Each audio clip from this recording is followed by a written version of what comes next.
Hello সাইবিডি family, আশা করি তোমরা সবাই ভালো আছো। সো এইটা হচ্ছে আমার মেয়ের হাতে খড়ির ভিডিও। অনেক অনেক অনেক দিন পর আমি এই ভিডিওটা আপলোড করছি, কারণ অ্যাকচুয়াল বছর পর আমার কাছে এই ভিডিওটা যে আছে আমি জানতামই না, তার জন্য। সো এই এই যে হাতে খড়িটা পুরোটাই রিয়াঙ্কাদির বাড়িতে হয়েছিল, আর ওখানেই পুজো, ওখানেই হাতে খড়ি হয়েছিল। অ্যাকচুয়ালি এই ভিডিওটা পাবো আমি এক্সপেক্টই করিনি। অনেক দিন পর পেয়ে ভাবলাম ইউটিউবে এটা থেকে যাবে, আমার স্মৃতি বলতে পারো, বা আমার মেয়ের স্মৃতি হিসাবে। যখন মন চাইবে দেখবো, তাই জন্যই ভিডিওটা ছাড়লাম।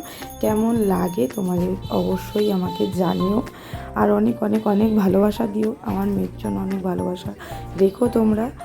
আর এখন সত্যি কথা বলতে অনেক বড় হয়ে গেছে, হয়তো দেখলে ভিডিওগুলো বুঝতে পারবে। সো টাটা, সবাই ভালো থেকো আর ভালোবেসো।